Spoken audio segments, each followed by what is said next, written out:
నమో వెంకటేశ.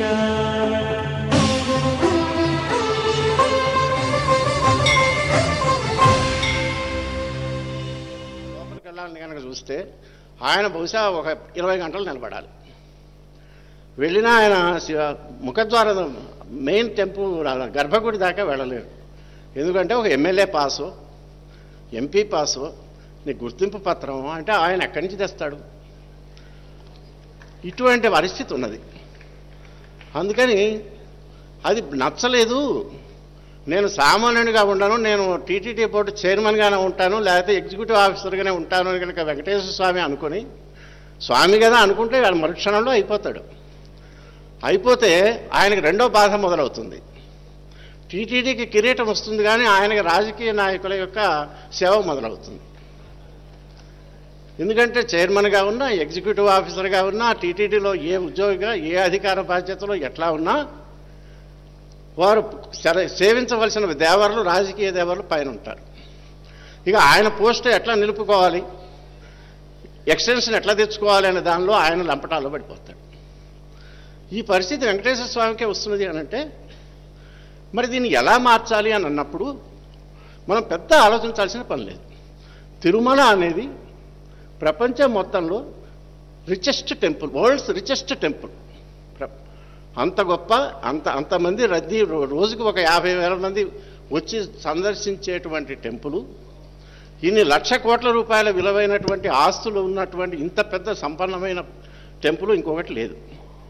దీని తర్వాత next second స్థానంలో ఉన్నది వాటికన్. కాబట్టి మనం ఈ రెండుటినే కనుక కొంచెం పక్కన పెట్టి కనుక చూసేట్టయితే మన దగ్గర లేనిది ఏమిటి, అక్కడ ఉన్నదేమిటి, మనకు కావలసింది ఏమిటి అన్నది అర్థమవుతుంది. వాటికన్ అనే దానికి హిందువులకి తిరుమల ఎలా అయితే ప్రధాన కేంద్రమో, క్రైస్తవ మతానికి, క్రైస్తవ సమాజానికి వాటికన్ హెడ్ క్వార్టర్స్. ఈ వాటికన్ అనేది ఒక సిటీ స్టేట్, ఒక ఇండిపెండెంట్ సిటీ స్టేట్. అంటే ప్రపంచంలో అది ఒక రాజ్యం. రాజ్యం అంటే మళ్ళాగేదో రాష్ట్రాలు, జిల్లాలు, పెద్ద మిలిటరీ అవన్నీ ఉంటాయి అనుకోకండి.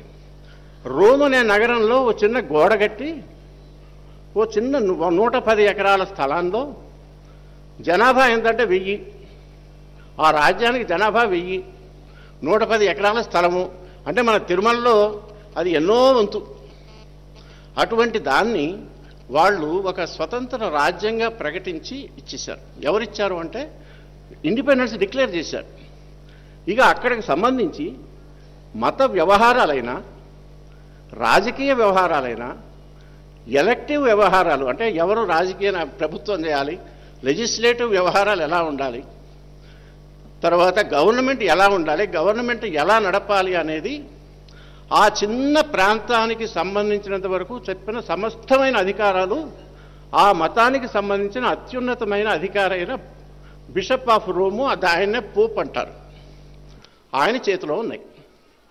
అటువంటి పరిస్థితుల్లో అంటే మతపరమైన అన్ని వ్యవహారాలు మతం యొక్క అధిపతి చేతిలో ఉన్నటువంటి వ్యవస్థ ఒక మతంలో ఉండగా, ఇక మీరు తిరుమల వైపు ప్రపంచంలో కల్లా చాలా సగర్వంగా చెప్పుకునేటువంటి పరిస్థితి ఇక్కడ ఉంటే, ఇక్కడ ఏమిటంటే ఒక బోర్డు ఉంటుంది, ఆ బోర్డుని నియమిస్తుంది, నియంత్రిస్తుంది.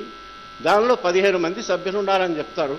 అందులో ఒకరు principal secretary, revenue ex officio member, endowments commissioner ex officio member, తర్వాత ఎగ్జిక్యూటివ్ ఆఫీసర్ గారు ఉంటారు, ట్రస్ట్ బోర్డు చైర్మన్ గారు ఉంటారు, Tirumala urban development authority chairman గారు ఉంటారు.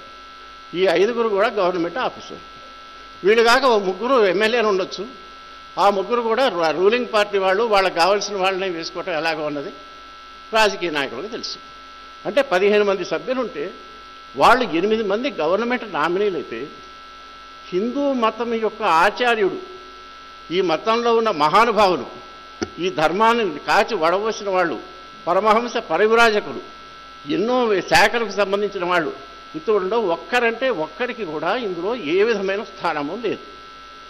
ఆ రకంగా పరిపాలన నడుస్తూ పరిస్థితి ఏమిటంటే, ఇవాళ పేపర్లో చూసుంటారు, ఒక మహానుభావుడు పరిపూర్ణానంద స్వామి గారు వీధులోకి ధర్నాలు చేస్తున్నాడు. తిరుపతి అడ్మినిస్ట్రేటివ్ బిల్డింగ్కి వెళ్ళి ధర్నాలు చేస్తున్నాడు. అంటే ఆ ధర్మాచార్యులకి మతాచార్యులకేమో ఆందోళన చేసి వీధులు పడాల్సిన పరిస్థితి, మతం యొక్క అన్ని వ్యవహారాలు చూపించి వాటిని వాళ్ళకి వదిలేసి చేయవలసినటువంటి గవర్నమెంట్ ఏమో లేకపోతే రాజకీయ వ్యవస్థ ఏమో నెత్తినెక్కి అన్నిటికీ సంబంధించి నిర్ణయాలు చేసే పరిస్థితి. అందుకని ఇక్కడ ఈ వ్యవస్థలో ఎన్ని ఉన్నా ఒక ఎగ్జిక్యూటివ్ ఆఫీసర్నో, ఒక ట్రస్ట్ బోర్డు చైర్మన్నో, ఒక ట్రస్ట్ బోర్డు మెంబర్నో, ఒక ఎంప్లాయీనో తిట్టి లాభం లేదు. మన ఎల్వి సుబ్రహ్మణ్యం గారు one of our finest officers, అంత చాలా ఉత్తముడు, సజ్జనుడు. మరి అటువంటి వాళ్ళైనా అలా అంతకుముందున్న ఐవైఆర్ కృష్ణారావు బెస్ట్ ఆఫీసర్ ఎవరున్నప్పటికీ కూడా చేయలేని వ్యవస్థ ఎందుకు వచ్చింది అన్నది, మనం టీటీడీలో ఎన్ని తప్పులు ఉన్నాయి, ఏం చేయాలి, ఎవరు ఎంతవరకు బాధ్యులు అన్నది వదిలేసి మొత్తం వ్యవస్థని మార్చి హిందూ ధర్మాచార్యులకి, ఈ మతంలో ఉన్న పెద్దలకి, అది మనం కొత్తగా అడగాల్సింది లేదు. భారత రాజ్యాంగంలో ఆర్టికల్ 26 ఉంది. ఈ దేశంలో ఉన్న ప్రతి మత వర్గానికి వాళ్ళ మతానికి సంబంధించిన సమస్త విషయాలు వాళ్ళంతట వాళ్ళు నిర్ణయించుకునే హక్కు ఉన్నది అని రాజ్యాంగం ఇచ్చింది. ఆ రాజ్యాంగం అధికరణ మేరకు మా తిరుపతిని, ఈ తిరుమల క్షేత్రాన్ని ధార్మిక క్షేత్రంగా ప్రజలందరూ ఒత్తిడి చేసి దీన్ని రాజకీయ కంట్రోల్ నుంచి, ప్రభుత్వ నియంత్రణ నుంచి విముక్తి చేసి మిగతా మతాలకి వాళ్ళ యొక్క మత వ్యవహారాల్లో ఏ రకమైన స్వేచ్ఛ, స్వాతంత్రము, పరిపూర్ణమైన స్వయం ప్రతిపత్తి అధికారాలు ఉన్నాయో అవి కూడా తిరుపతికి కలగజేయాలి అని రూపొందవలసిన వ్యవస్థకి చౌదరి గారు పెట్టిన పేరు హిందూ ధార్మిక క్షేత్రం. దానికోసం అందరూ ఒత్తిడి చేయాలి, ఇది మన జన్మ హక్కు అని చెప్పి పోరాడాలి, సాధించాలి, సాధించేదాకా నిద్రపోవాలి. ఈ 4 మాటలు చెప్పే అవకాశం ఇచ్చినందుకు ధన్యవాదాలు. శాస్త్రి గారు సూటి అయిన ఘాటైన వ్యాఖ్యానాలకి పెట్టింది పేరు. చాలా స్పష్టమైన విషయం మనం ఆయన ఉపన్యాసంలో గ్రహించాల్సింది ప్రభుత్వము ప్రజలు కూడా.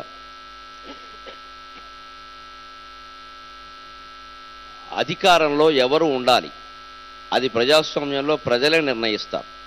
కానీ ఏ వ్యవస్థను నడపడానికి ఎవరిది పైచేయి కావాలి అనేది ఆ వ్యవస్థ యొక్క నిర్మాణాన్ని బట్టి ఉంటుంది. అది హిందూ ధర్మానికి సంబంధించింది అయినప్పుడు నిజంగానే వారు చెప్పినట్టుగా ఆ ధర్మం పట్ల అమిత ప్రేమ కలిగిన వాళ్ళే దాని యందు అధికారులుగాను నిర్ణయాలు చేసేవారిగాను ఉండాలి.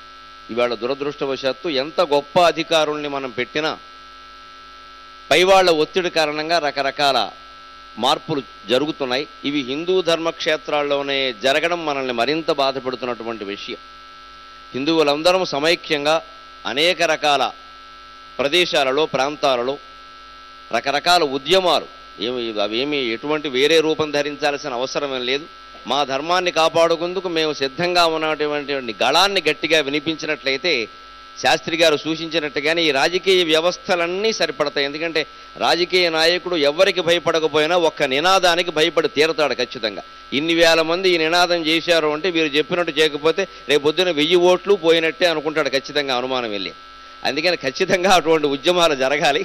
రోడ్ల మీదకి రావడం, ఇవాళ పరమహంస పరివిరాజకుల పరిస్థితి, సర్వసంగ పరీక్షాకులైన వాళ్ళే వీధుల్లోకి వస్తున్నారు అంటే ఎంత ఆందోళనకరంగా ఉందో మనం గమనిద్దాం వారు అన్నట్టుగానే. తర్వాత నిజంగానే దేవాలయ పరిరక్షణ కోసం ఉద్యమిస్తున్నటువంటి సర్వసంగ పరిత్యాగి కమలానంద భారతీ స్వామి తమ సందేశాన్ని వినిపిస్తారు.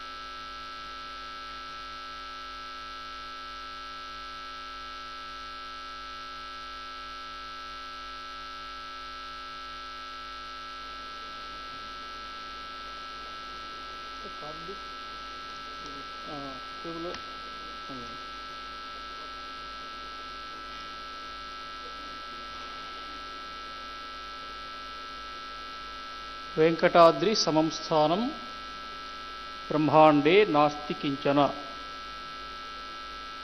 వెంకటేశ సమోదేవో నభూతో నభవిష్యతి. వెంకటేశ్వర స్వామి లాంటి భగవంతుడు, వెంకటేశ్వర స్వామి కంటే దేవుడు, వెంకటేశ్వర స్వామి వలె దేవుడు లేరు, రాబోరు ఇంకొకరు. కాబట్టి ఉన్నది ఒక్కడే, వెంకటేశ్వర స్వామి ఒక్కడే. అందువల్ల వెంకటేశ్వర స్వామికి సంబంధించినటువంటి క్షేత్రాన్ని ప్రపంచంలో ఉండేటువంటి హిందువులకు, ఈ ప్రపంచమంతా శాంతిగా ఉండాలి అని కాంక్షించేటువంటి సమాజం అంతటికీ ఒక ధార్మికమైనటువంటి క్షేత్రంగా ఉండాలి అని యావత్ హిందూ సమాజము కోరుకుంటున్నది. దాని పక్షాన ఈ రోజున ఇక్కడ ఒక ప్రతిపాదన చేయబడుతూ ఉన్నది. ఒక చిన్న పాటతోటి తర్వాత విషయాల్లోకి వెళదాం. ఇటీవల జరిగినటువంటి సంఘటనలు ఇక్కడ కావచ్చు, యావత్తు భారతదేశంలో కావచ్చు, రోజు ఇక్కడి నుంచి తరలిపోతున్నటువంటి అస్సాంకు పోతున్న రైళ్లు కావచ్చు, ఈ దేశము, ఇక్కడ ఉండేటువంటి ప్రజలు, ఇక్కడ ఉండేటువంటి సమాజము, ఇక్కడ ఉండేటువంటి ధర్మము, ఇక్కడ ఉండేటువంటి ప్రతి వ్యవస్థ, ప్రతి వ్యక్తి, మొత్తము సమాజము ఏ రకంగా ఎటువంటి భావనకు లోనై అభద్రతా భావంలో కొట్టుమిట్టాడుతున్నాడు అనేటువంటి ఒక పరిస్థితి నుంచి బయటపడటానికి మనమందరం కలిసి ఏం చేద్దాం అనడానికి ఒక చిన్న పాట పాడుకుందాం లేదా విందాం. మనమంతా హిందువులం, అదే అదే మన అనుబంధం. మనమంతా హిందువులం, అదే అదే మన అనుబంధం.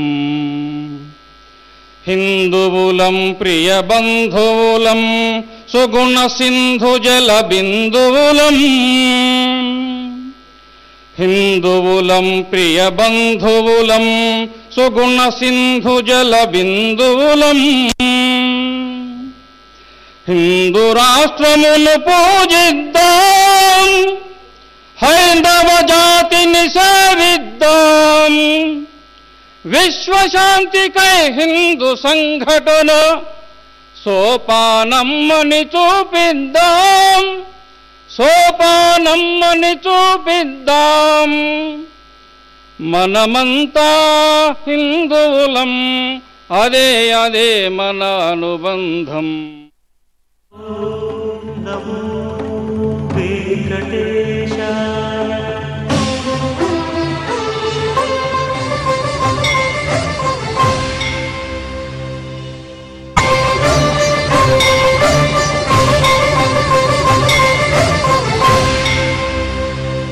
రేణిగుంట నుంచి చిత్తూరు వైపు వెళ్తున్నటువంటి తిరుచానూరు బైపాస్ రోడ్డును అనుసరించి అక్కడ రైలు ట్రాక్లట్టు మార్చి ఒకళమాత దేవాలయం సమీపంలో అంతర్జాతీయ ప్రమాణాలతోటి రైల్వే స్టేషన్ నిర్మాణం కావాలి, బస్ స్టేషన్ నిర్మాణం కావాలి.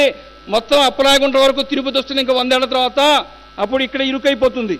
అందువల్ల అక్కడికి వెళ్ళిపోదాం మనం.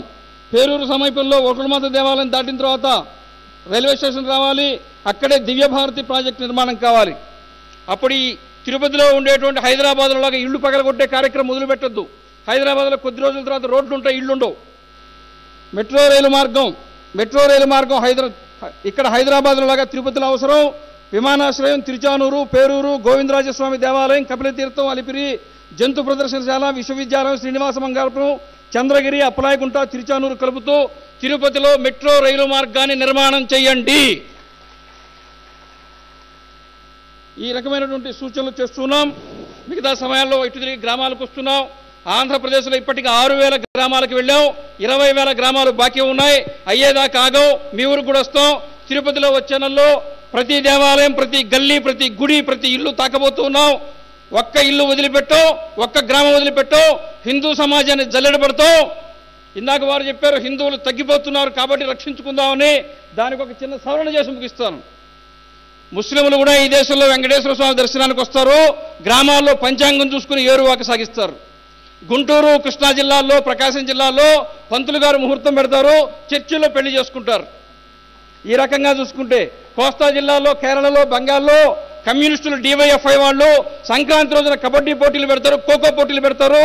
ఏ పార్టీ వాళ్ళైనా, దేవుడు లేడనే వాళ్ళైనా, క్రైస్తవులైనా, ముస్లింలైనా చివరికి మన పంచాంగాన్నో మన పండుగనో పట్టుకున్నారు కాబట్టి వాళ్ళందరినీ కూడా హిందువులుగా ప్రకటిస్తున్నాం. ఈ దేశంలో హిందువులే ఎక్కువ, హిందువులు తగ్గిపోలేదు. ఆనందంగా హిందూ సంఖ్యను పెంచుకుందాం. ఓం నమో వెంకటేశాయ. తర్వాత మరలా స్వామివారి కోరికలు చాలా ఉన్నాయి. నాకు బాగా నమ్మకం ఏమిటంటే కుబేరుడు అప్పు తీరిపోయిన తర్వాత ఇవన్నీ టీటీడీ చేపడుతుంది ఖచ్చితంగా.